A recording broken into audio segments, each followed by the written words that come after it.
Many years ago, I had someone tell me, show me your friends and I'll show you your future. In other words, who you will become is determined by the people you hang out with. It's a pretty good time then for us to just stop and examine who are you investing in and who's investing in you, because that's ultimately the direction your life is going to start to move. And it's really good every once in a while to just kind of stop, pause, and say, okay, who am I allowing to speak into my life? And who's getting my time? And who am I giving my time to? Because that is the direction your life will move. And these are the people essentially that you are walking with through life. And we barely began to touch on this in my last video of what it means to walk with someone, specifically what it means to walk with God.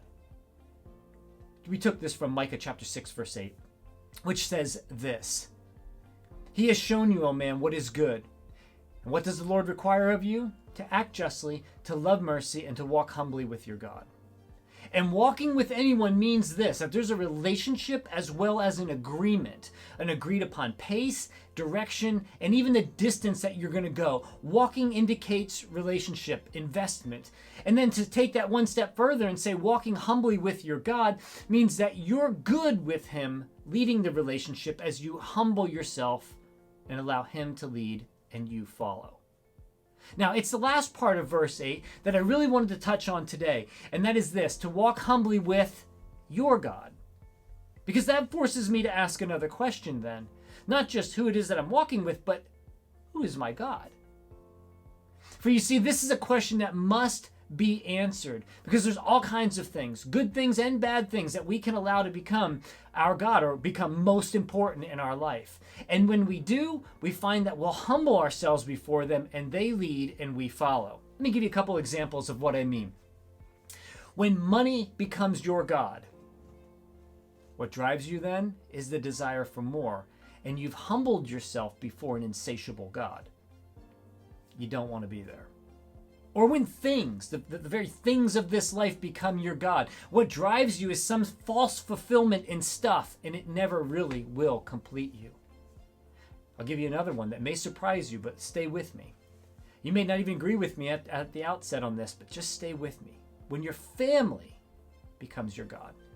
And you go, whoa, wait a minute. You just said what? Your family becomes your God? I love my family. I'll do anything for them. Right, good. Glad to hear that. I'm not saying that at all, that you shouldn't love them and sacrifice for them. That's not at all what I'm saying. What I'm saying is this: when your family becomes your God, you will be disappointed. You'll be let down because they're human beings just like you.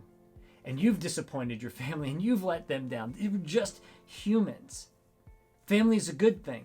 Family is even a great thing, but they cannot come before Jesus in your life. He says it this way in Matthew chapter 10, verse 37. He says, anyone who loves his father or mother more than me is not worthy of me. Anyone who loves his son or his daughter more than me is not worthy of me. Oh, that's pretty straightforward and hard teaching. This is Jesus, though, just writing our priorities. For when we humbly walk with him, the most important thing in our life becomes him. And then it puts everything else in its proper place and allows you to fully enjoy and appreciate what once may have ruled you. You fully enjoy and appreciate finances, and you learn how to use them better. You fully enjoy and appreciate the things of this world that God allows you to have that don't have you. And you fully enjoy and appreciate your family on a whole other level when you walk humbly with your God. You walk humbly with the right God, and you walk humbly with Jesus through your life. Show me your friends. I'll show you your future. I want my future to be in line with Jesus in every area of my life, and I trust that you do too.